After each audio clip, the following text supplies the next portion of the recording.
C'était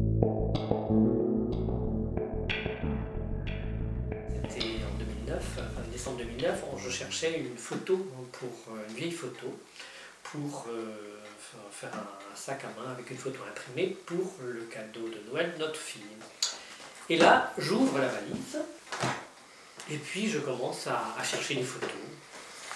Il y avait une photo de notre père, quand il avait 20 ans.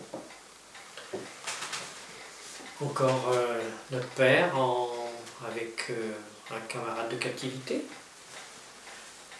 Une photo avec que des inconnus. Ici, 2 mots seulement, c'est pour savoir si je pouvais te voir, Jean, le jour de la foire, je serais probablement vers 2 heures à la Boucle d'Or. C'est la reprise de rendez-vous le 15 septembre 1945, ce qui fait qu'on est là aujourd'hui. Toujours ça.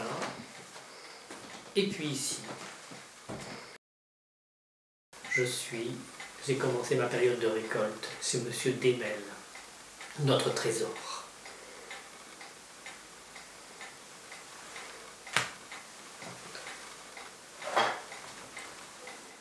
Si tu pouvais parler.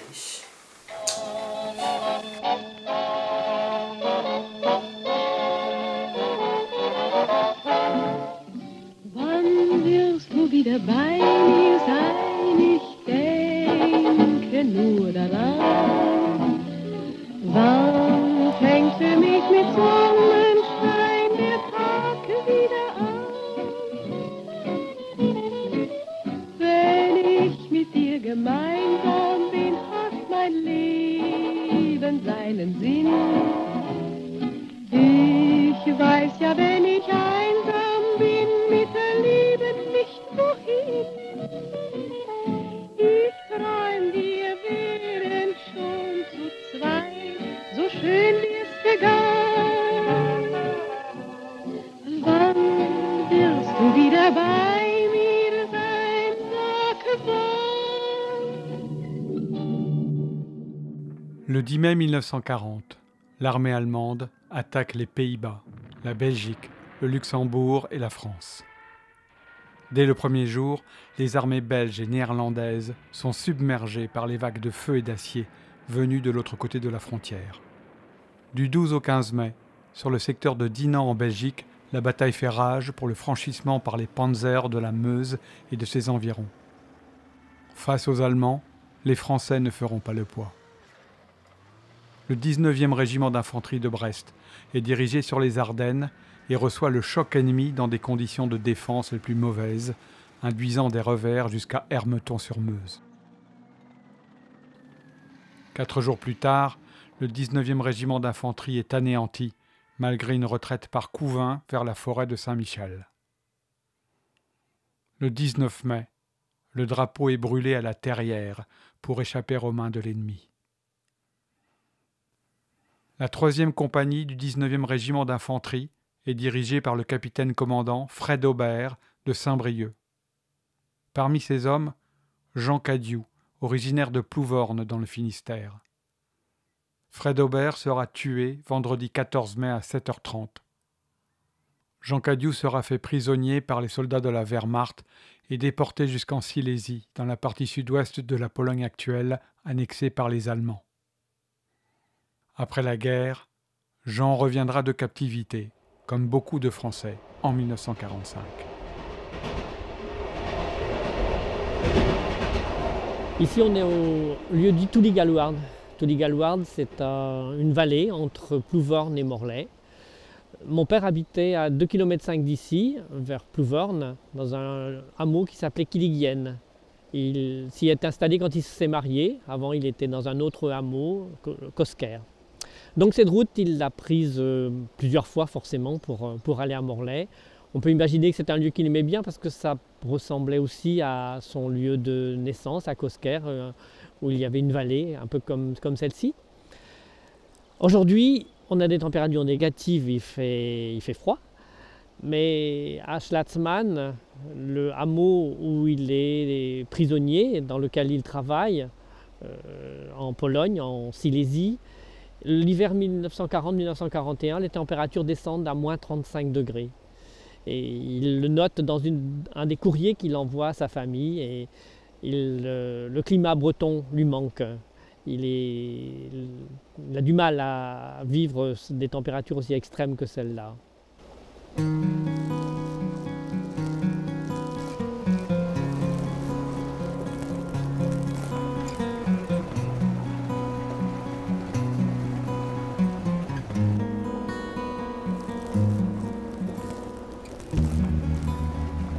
De la ferme, il a dit « j'ai été bien pendant ces 4 années-là ». C'était un travail agricole, lui, il était paysan. Et il se trouve donc dans une ferme qui est, je crois qu'il cultive 30 hectares.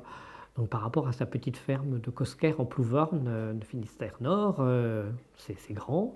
Il y a un tracteur, il y a des abreuvoirs automatiques pour la distribution de l'eau pour les vaches. Enfin, c'est vraiment des fermes modernes par rapport à ce qui se trouvait à l'époque en Bretagne. Ces patrons-là, monsieur et madame Desmelles, ont aussi des chevaux. Ils ont 6 chevaux, dont 2 de course. Et madame Desmelles, elle est passionnée par ses chevaux. Elle a 2 filles aussi, accessoirement.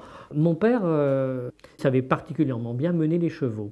Si bien que cette tâche de s'occuper des chevaux va lui être attribuée par madame Desmelles. Et elle trouve là un ouvrier agricole qui fait vraiment l'affaire, qui sait son métier, qui sait son boulot. Et d'autant plus que M. Desmelles a pas mal de responsabilités, comme j'ai déjà dit, ailleurs. Il est aussi dans l'organisation de la collecte du lait. Enfin, c'est vraiment quelqu'un de très engagé. Hein. Mais chez M. Desmelles, tout le monde mange à la même table, ouvriers, prisonniers, voilà, il n'y a pas de différence. Alors que normalement, dans les règlements pour les prisonniers, ils ne devaient pas manger à la table des patrons, ils ne devaient pas avoir de communication avec les femmes, ils n'avaient pas le droit de leur parler. Tout ça, chez M. Desmelles, il n'y a pas de problème, ça se fait naturellement. D'autant plus que comme il est chef des paysans, personne n'ira le dénoncer non plus. Donc voilà, il est le patron du petit village de 300 habitants. Là.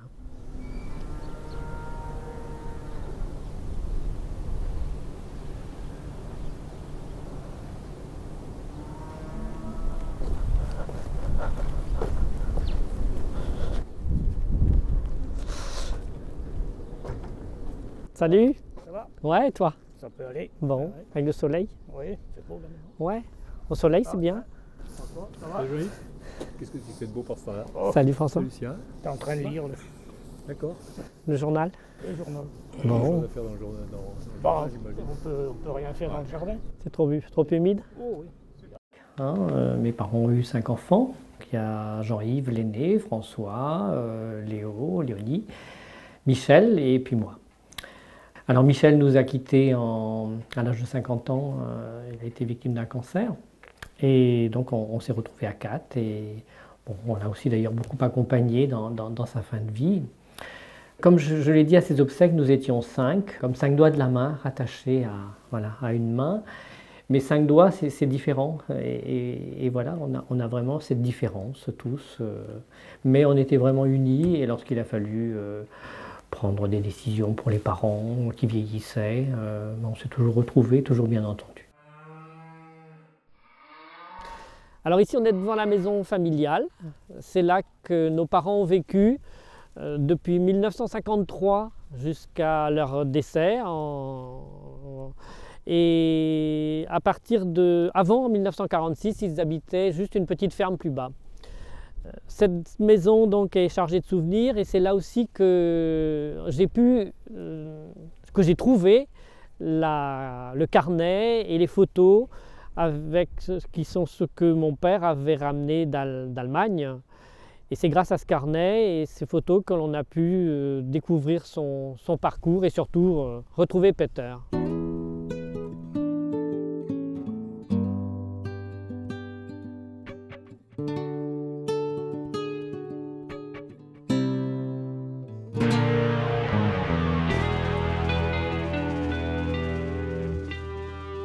Début 2010, sur les conseils d'un ami, je me mets à faire des recherches sur sa captivité. Donc je consulte des forums qui me disent la démarche à faire pour y arriver. Et puis j'écris en particulier à un organisme qui s'appelle la Mission internationale de liaison, hein, qui siège à Bad Arolsen en Allemagne. Et puis le 15 juillet 2010, à 9h15, coup de téléphone, Madame Liebig m'appelle. Elle me dit, voilà, j'ai retrouvé 2 petites filles du patron de votre père, donc Monsieur Demel.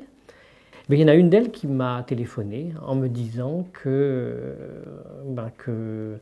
elle est effectivement la petite fille, mais qu'elle avait aussi un demi-frère, et donc que ce demi-frère était forcément aussi mon demi-frère, qui est né d'une relation que votre papa a eue avec la fille cadette de la ferme, c'est-à-dire la fille de Monsieur Demel, Hildegarde. Voilà.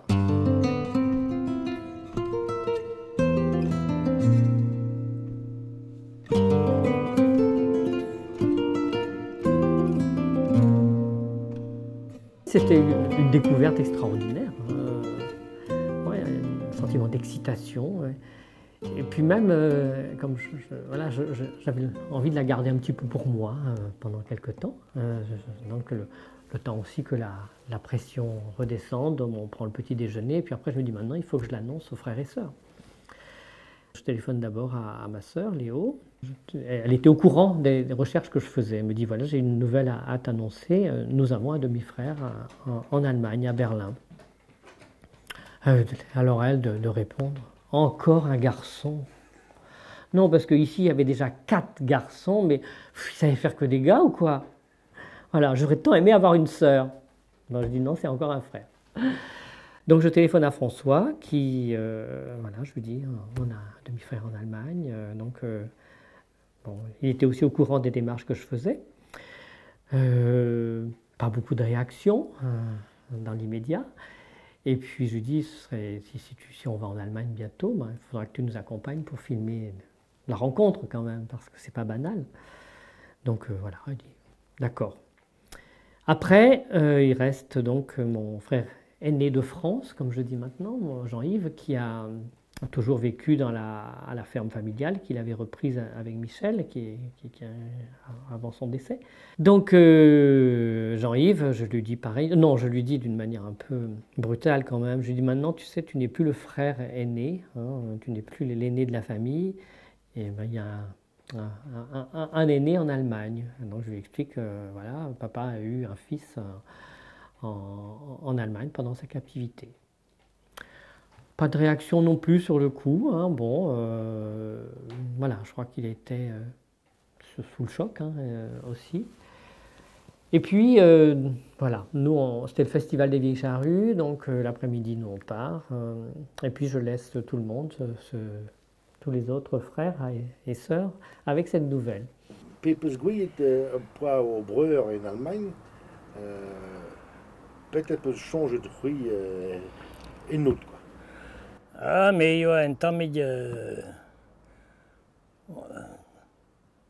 moi qui ai enterré Juan, je Gred Andrahe, quoi, mais bon, Lucien doit Juan, modal, mais il y a chômé un temps, Juan qui est tom-tom, quoi, de Baranou d'Eges, quoi. Mais vraiment, je suis gueuse. Ah, ben l'amour de bête. Ben, Piguir, va Bruderal, François, Zoa Mailandi, Lucien, Zo et Sandriek, Léonie, Zo et Bourblanc. Bon, Jean Cadiou, Vada, doit qu'en avise des nous, quoi. C'est une heure plus vorne. Tondu d'en avise des Jean Cadiou, tondu d'en ouiller, mais il y a mab des haniers, quoi. Mais il y a une bête en merde de gandache, quoi. Ah, t'es dit de VGB de. Ben voilà, ja, dat bent begadon, quoi. Tu te souviens, nous gouerit de. Ah ja, tondu dus begouerit, blamol dan nerio. Ah ja. Mais bon, tondu de dus accepte mag. Ah ja, nous gebet de. Ah non, dine be dus. Non, dine be la netra falding der ben andra. C'est que, bah, souvent, nous avons une larette, nous skitter au Doufal. Voilà, ja, mais moi on est amis d'André, surtout d'André moi quoi. J'ai de cause, ne was skid tom devant d'ober en diges ganton de. On ne kan dra heel, non, ne kan dra heel mais bliske din voyage hier. Puis j'ai radit quand on chom blue vorn. Ja. Baro schwindro. Ja. Ouais. À Bremma ou peut se biaget. Ou de bête en Allemagne, de velet péter. Ja, mais da hoede hindervi toen daar zo bedie, no gepedia bet, pem zeg manag aftin. Age me one kedie die. Hag ben peus gouillet au poids au breur kosor vidor. Nan ya wanket. Ja, one keer hoor. Ja, mais bon, André dus kijk al effet var non. Non. Oh non. Hag an tad nen doa ket lavaret jamais Dus gebit cousit de André jamais da zine bed en de un gedap. trabet. Non, car camarade den doa e we hen goede Auvergne heva beba van toen jamais skaftin dus lar en trada zine bed.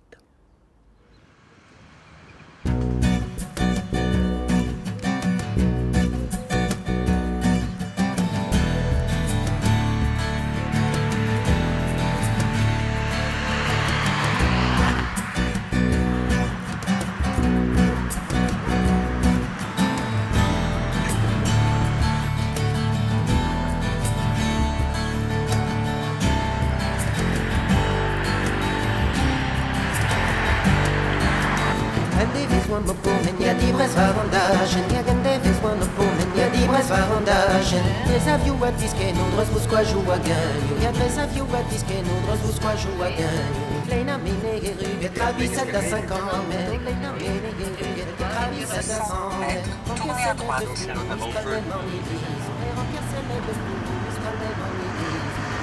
148. Bon, on va s'aligner, hein. La vitesse. C'est à 136. Sur 30 à l'heure. Oui, 30 à l'heure. Et plus vite à droite. 96 à 40. Après 200 mètres, vous êtes arrivé. Oui, on pensait bien. Alors, ça c'est numéro 92. Il n'y a pas beaucoup de place pour stationner devant, ouais.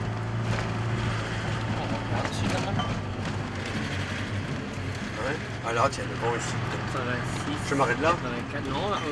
Non, parce qu'après, il y a une place. Ouais, après tu C'est sais. pas mal, oui, parce que 82, ce hôtel-là. Parce que c'était 86 tout de suite. Alors, où est-ce que c'est? Je m'arrête là, hein. Ouais. Oui, ça c'est lui. Ouais.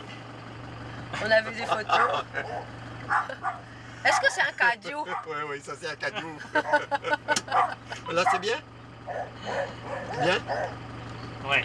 Ok. Allez Lucien, c'est à toi maintenant. Rebecca. C'est à toi Lucien, dépêche-toi. Dans le script, c'est moi. Alors, après c'est à toi. Et Rebecca. Allez, à toi.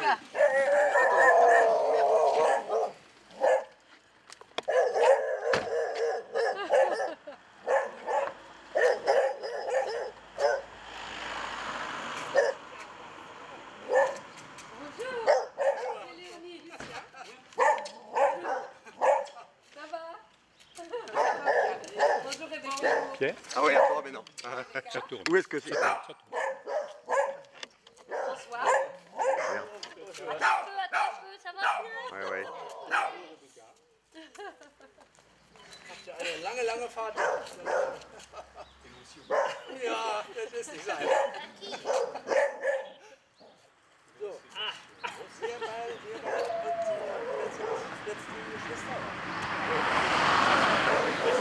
C'est bon? Oui, c'est Pierre. Voilà. Moi je suis le Steve Broder.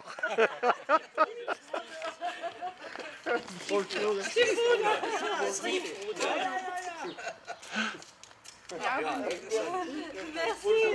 Ça va? Voilà la grande famille Cadio. En 1985. Maintenant...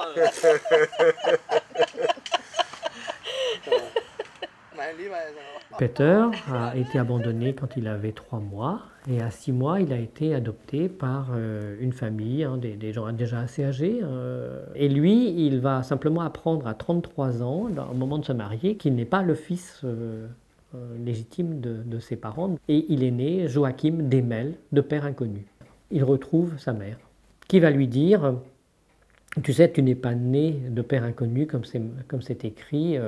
En réalité, ton père, il s'appelait Jean, il habitait la Bretagne. C'était le prisonnier qui travaillait chez mes parents. J'avais conservé son adresse, mais elle a été volée en même temps que mon portefeuille.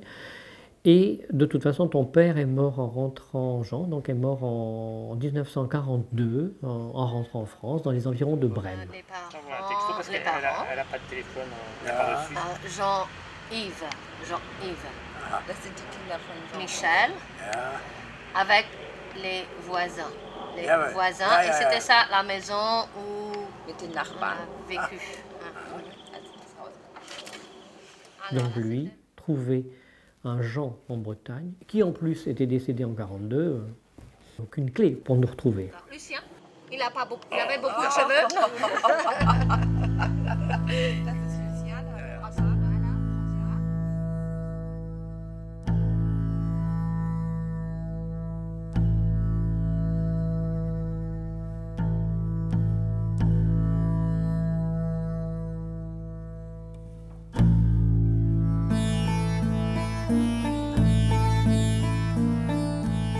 Il est fait prisonnier le 14 mai, envoyé en Allemagne, et puis il se retrouve au Stalag 8C de Sagan, Sagan qui est en Silésie, Silésie qui est maintenant une partie de la Pologne.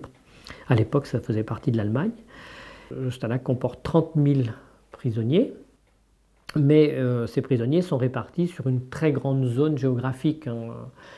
Et assez vite, on leur demandait à ceux qui étaient issus du milieu agricole d'aller travailler dans des fermes.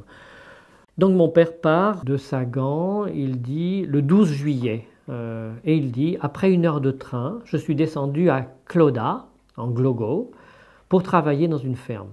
Et j'ai commencé ma période de récolte le 13 juillet chez Monsieur Demel. Wer hat bei euch gekocht in der Familie? Meistens die Hildegard. Most of the time, Hildegard. My sister Hildegard. My sister, she was in the kitchen. She was a good cooker. Steht immer noch. Von Furchten. C'était la ferme, chose. Ja, das ist das. Schlafsman. Ja. Pour demain. Schlafsman. Das ist ja das, was wir... This is number 6, that is still there. This is still there. This is still there. This is the only thing which is still For tomorrow? Yeah, for tomorrow. Number Steht 6. noch dran. Number 6. Das steht jetzt 2 years noch. back it was there. 2 years back it was Ja, vor 2 Jahren was da. Das Original. Das Original. Il y a 2 ans, hein. Il y a 2 ans. But they had like a, what is this? Like an entry house where some watchmen sometimes sat or something. That is all broken. The whole thing is different. The whole thing is different, yes. From 1945, they didn't... Nothing. Whatever broke was... Bella.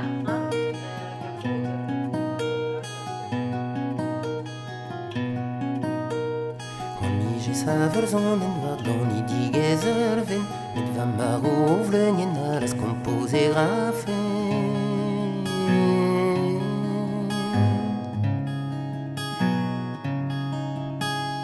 Argera fleuren var beneger en ons erhanvet, wat discarreda doltrum intimant e crezergin.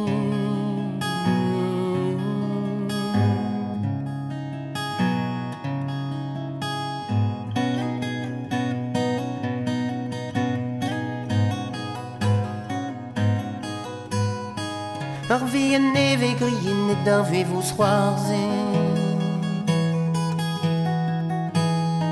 Ar vleunien peus gwavet varid a lar ou varven. Per bad en neve o renou o redek dreuz an oajou, pepi mago er renin el chaden et degiven.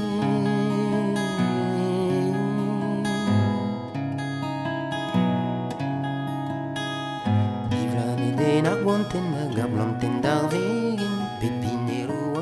les relations entre prisonniers et puis patrons et filles du patron se sont normalisées. Mon père n'était pas engagé en France, donc il est libre et ils s'éprennent l'un de l'autre et donc vont ensemble avoir cet enfant. Lorsque se produit l'accident, parce qu'à l'époque c'était un drame pour eux, lorsque Hildegarde se retrouve enceinte, c'est terrible parce qu'il y a d'une part le fait que mon père soit le père, c'est un prisonnier et les relations entre les femmes allemandes et les prisonniers sont absolument interdites et sont punies. La famille allemande risque le camp de concentration et mon père risque la forteresse, mais de la forteresse on ne sort pas vivant. Notre père est très très mal au moment où Hildegarde était enceinte. Elle se faisait vraiment houspiller par son père en disant « c'est qui le père ?» Enfin, ils entendaient eux les cris. Elle l'avait dit à sa mère, mais comme je disais, sa mère était plus intéressée par les chevaux, donc elle ne voulait absolument pas perdre la personne qui s'occupait de ses chevaux.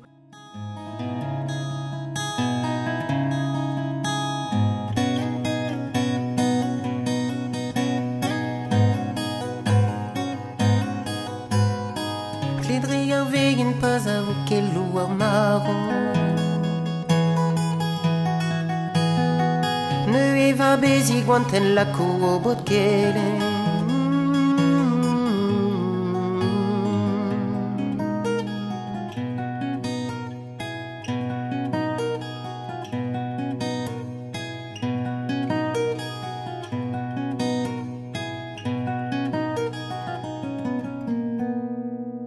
Quand Hildegarde s'est retrouvée enceinte, elle habitait dans un village de 330 habitants, avec un père très investi au niveau, enfin on l'appelait chef des paysans, et très investi au niveau de l'église aussi protestante.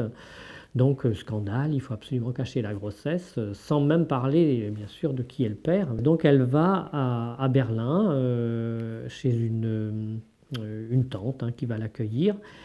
Et son père lui a dit de toute manière, quand le bébé naîtra, tu ne reviendras pas avec, tu devras l'abandonner. Ce qui est dit, c'est qu'elle va faire des études à Berlin. Ça, c'est ce qui va être dit pour le village.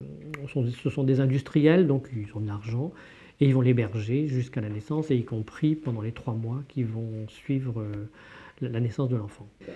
Peter naît le 30 novembre 1942. Et elle va inventer une histoire, elle va dire qu'elle a eu une liaison avec un officier SS et qui est marié et que donc elle ne veut pas nuire à sa réputation, donc elle ne veut pas dire son nom. En tout cas, 3 mois plus tard, Hildegarde revient à la maison familiale sans son enfant qu'elle a dû abandonner de force.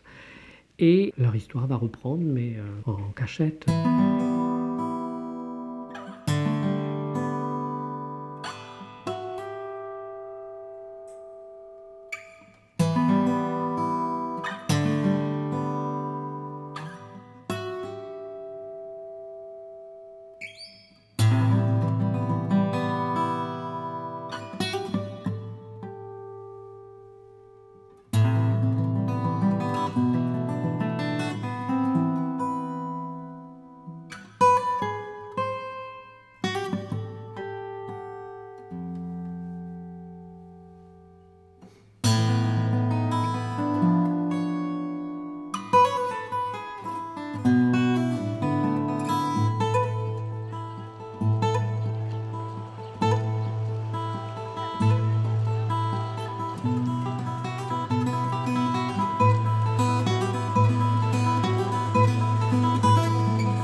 C'est le volume maximum. Ah oui.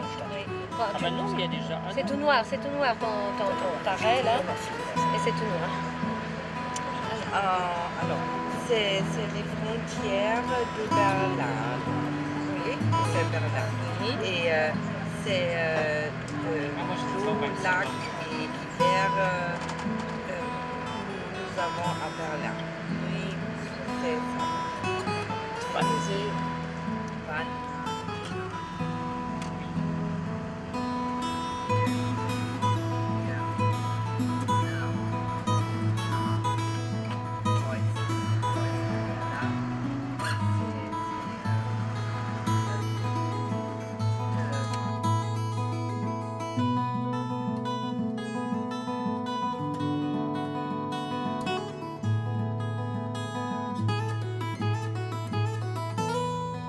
Dann bin ich zu dieser Frau gegangen und ja,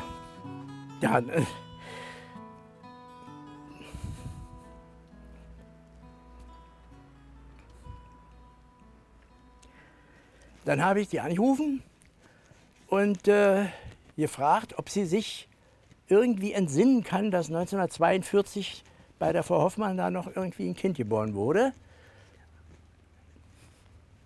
Und ja, das wusste sie. Naja, und dann habe ich erklärt, dass ich es sei. Und fragte, ob denn meine Mutter noch lebe. Ja, sagt sie, die wohnt bei Doberschütz. Das ist ehemals, also zu der Zeit DDR, in Sachsen, in der Nähe von Bautzen. Und dann fragte ich weiter, ob ich mich da melden kann oder ob das ein Problem sei. Nö, ich kann mich da melden. Der Mann von ihr sei ein Fundskerl. Dann haben wir geschrieben. Telefon war ja mit DDR fast unmöglich. Und es kam auch schnell Antwort, wir sollen kommen. Passierschein beantragt und dann mit der Familie rübergefahren und es war große Freude. Jetzt kriegte ich plötzlich noch 3 Schwestern, Halbschwestern. Die Wella, die Christel und die Erika. Bis ich 39 Jahre alt war, war ich ein Einzelkind.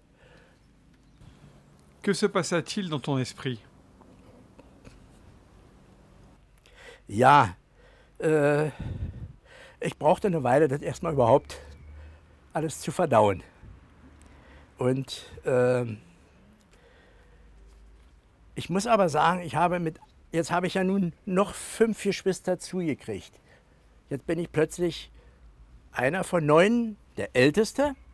3 auf der einen Seite, 5 auf der anderen. Daran musste ich mich erstmal gewöhnen. Aber mit den 3 mütterlicherseits war das Verhältnis immer gut. Und es stellte sich raus, dass auch meine französischen Geschwister alles prima zu mir passende Leute sind. Et ta première rencontre alors avec tes frères et sœurs à Berlin? Ich habe mich riesig gefreut, nun alle zusammen zu haben und dass eigentlich der Krieg gar nicht so schlimm ausgegangen war. Und wir jetzt alle eigentlich sagen können, der Krieg ist vergessen. Das ist überhaupt kein Thema mehr, von allen Seiten. Und das finde ich wunderbar. C'est une grande famille. Sehr große. Hier. Dont tu es l'aîné. Das Oberhaupt. Ja, ja. Ce fut une belle surprise alors. Eine große Überraschung. Das war eine riesengroße Überraschung, ja. Und hing ja von so vielen kleinen Zufällen ab. Ich habe geheiratet, eine Frau aus Westdeutschland. Ich brauchte meine Papiere, um sie mitzunehmen. Wenn ich in Berlin geheiratet hätte, hätte ich es vielleicht überhaupt nicht gesehen. Das war der erste, ganz wichtige Punkt. Und dann diese Adoptionsakte, die noch nicht geschlossen war. Sonst hätte ich wieder meine Mutter nicht finden können. Und dann hier in Frankreich, dass da ein alter Koffer mit irgendwelchen Notizen nicht einfach weggeschmissen wurde, sondern doch noch mal geguckt wurde. und in dem kleinen Oktavheft da irgendwas von Schlatzmann in Schlesien stand. Aber von mir nichts. Nur Tagebuch aus der Gefangenschaftszeit sozusagen. Aber offenbar hat er sich dort wohlgefühlt, denn sonst wäre da nicht noch ein Kind entstanden.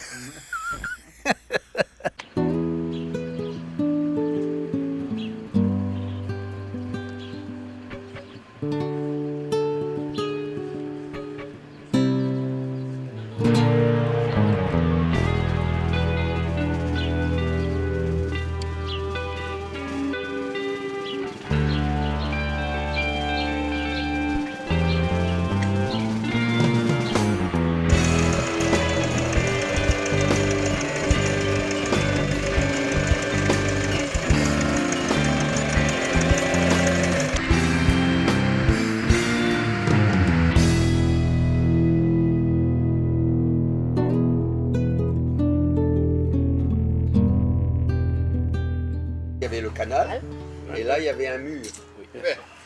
Mais quelle longueur de mur c'est alors tout le...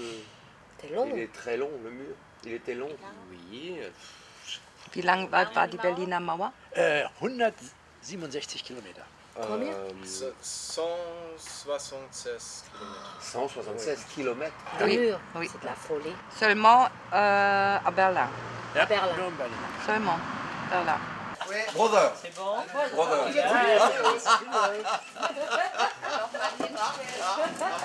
I love. Oui, breton. Fier d'être breton.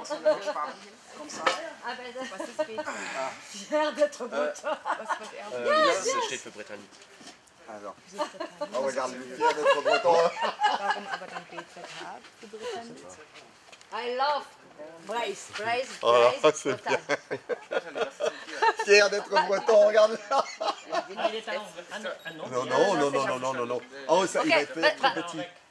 Benjamin, va, Oui. Benjamin. Oh non, il va être trop petit. Ah, il faut maigrir. On va peut-être changer de taille.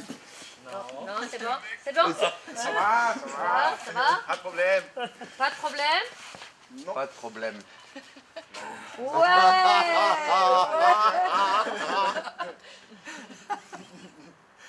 Voilà, c'est bien. Extra. Nee, ich trinke Wein. Danke. Trinkst Wein, gut. Ja. Quelqu'un a une bière? Oui. 69. 79. Gute Nacht. Il était comme moi, la même taille que moi, mais 45 degrés. Il avait des grands pieds. Des grands pieds. Au revoir.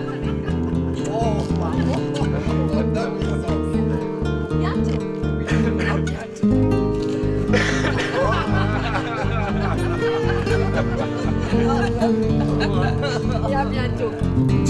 À bientôt. Non. Au revoir. À très bientôt. Au revoir. À bientôt. À bientôt.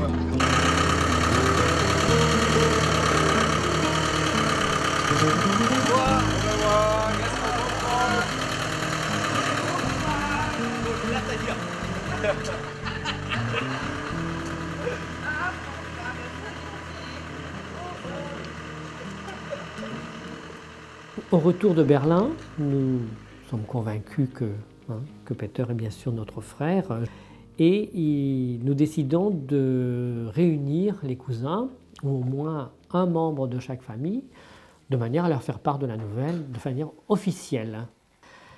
Et là, on était un petit peu inquiets de la réaction de certains cousins qui avaient vécu la guerre en tant qu'enfants ou ados déjà, ou jeunes adultes peut-être déjà.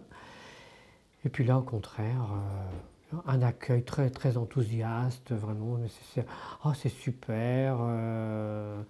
Donc on leur dit, voilà, ils ont l'intention de venir l'année prochaine pour nous rendre visite. Peter et Rebecca avaient décidé de venir en Bretagne en l'été 2011. Mais lorsque nous avons rencontré nos cousins pour leur annoncer la découverte de Peter, en juillet, ou non plutôt en août, eh bien, vu l'enthousiasme qu'ils manifestaient, ils ont décidé de venir à la cousinade de décembre.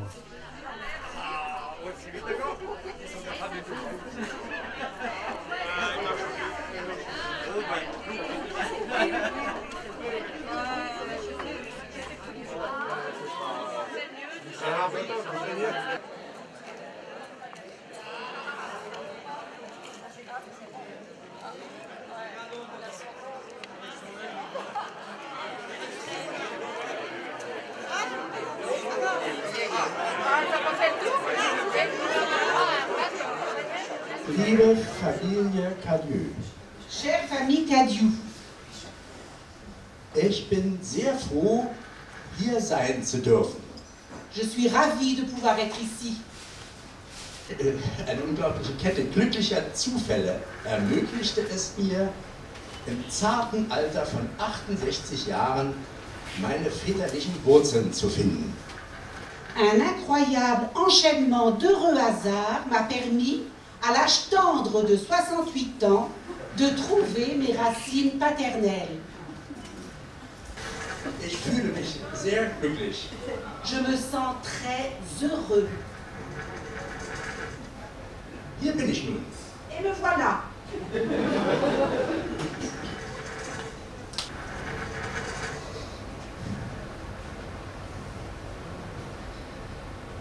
Im Juli diesen Jahres bekam meine Schwester Bella die Anfrage eines französischen Suchdienstes nach ihrer Verwandtschaft mit einem Herrn Wilhelm Dehne in Schlatzmann. Dem Ort im heutigen Polen, in dem ein Herr Jean Cadieux während des Krieges als Zwangsarbeiter tätig war. En juillet de cette année 2010, un service français de recherche demanda à ma sœur Bella quel était son lien de parenté avec M. Wilhelm Dehne de Schlatzmann, dans l'actuelle Pologne, où avait travaillé mon père, où avait travaillé, pardon, M. Jean Cadieux pendant la guerre. Die Aufregung war groß. Que d'émotion! Das Rätsel meiner väterlichen Wurzel konnte doch noch gelöst werden. L'énigme de mes racines paternelles se voyait enfin bel et bien dénouée. Nun bin ich vom Einzelkind zum ältesten von 8 Geschwistern geworden. Et maintenant, d'enfant unique, je suis devenue l'aîné d'une fratrie de 8. In Abwandlung des Satzes, den John F. Kennedy bei seinem spontanen Besuch Westberlins nach dem Mauerbau ausrief: Ich bin ein Berliner, sage ich hier heute, je suis un Cadieux.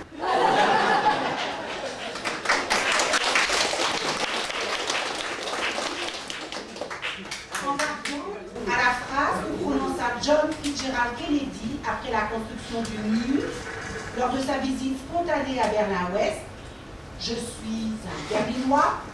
Aujourd'hui, ici, j'affirme, je suis un Cadieux.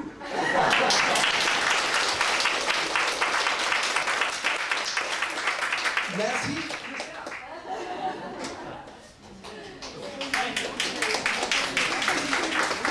Lucien nous a dit que de tous les frères, c'est toi qui ressembles le plus au père. Lucien hat ihm erzählt, dass du von allen Kindern deines Vaters derjenige bist, der ihm physisch, körperlich am ähnlichsten ist.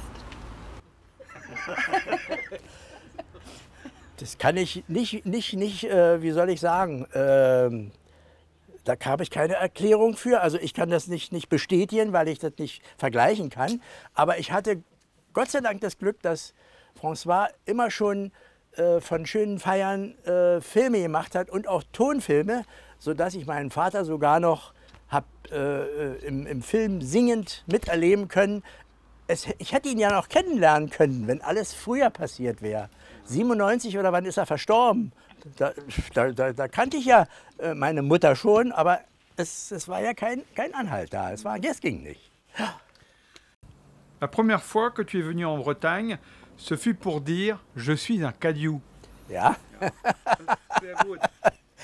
Ja, es ist ja nun auch so. Ich meine, man kann ja nun seine biologischen Wurzeln einfach nicht so wegtun. Das ist, und offenbar scheint es ja zu stimmen, wenn meine Brüder sagen, ich hätte die meiste Ähnlichkeit. Si tu avais pu rencontrer ton père biologique, qu'est-ce que tu aurais aimé lui dire? Ja, ich habe es verstanden. Ich glaube, ich hätte ihn nur umarmt und mich gefreut, ihn gefunden zu haben. Viel mehr wäre mir dann gar nicht in dem Moment möglich gewesen, aber es wäre schön gewesen, ja. Ja.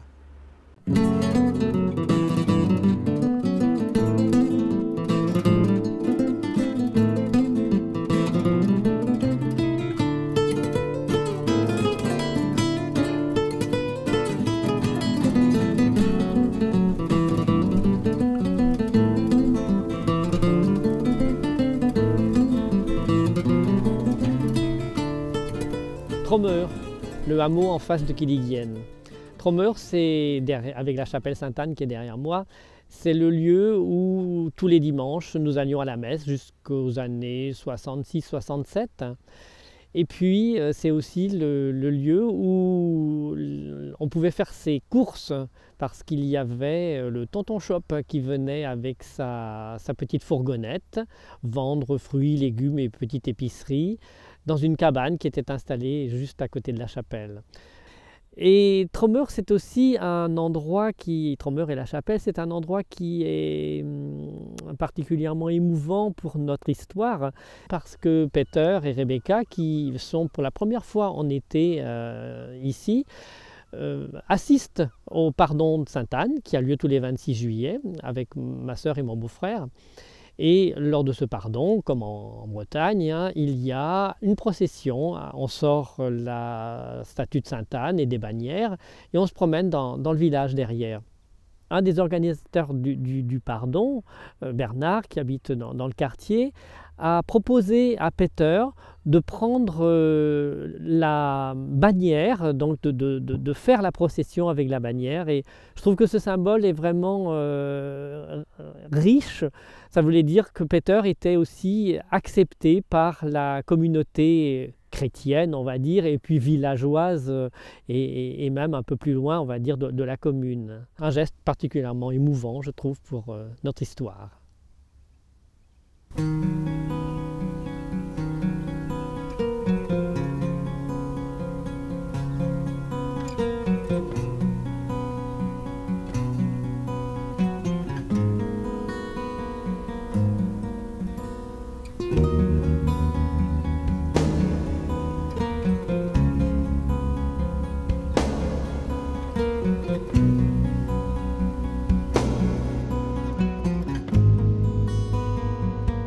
Pour nous, l'arrivée de Peter dans nos vies a été un moment de grande émotion, de stupeur d'abord, d'incompréhension pour certains, mais ce qui reste maintenant, c'est surtout une nouvelle branche de notre fratrie à Berlin. Si on a pu aussi l'accueillir tous ici, c'est parce que déjà nous étions une fratrie unie et c'est aussi grâce à lui, à sa personnalité et à celle de Rebecca. Il y a aussi un autre point qui est admirable maintenant, c'est que après nous, notre génération, il y a aussi nos enfants qui établissent des liens avec les leurs. Et voilà, je crois que l'histoire avance, l'histoire continue. Et c'est une très très belle histoire.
zonnen war doni die geserven, et va marovlen jen alas compose grafen.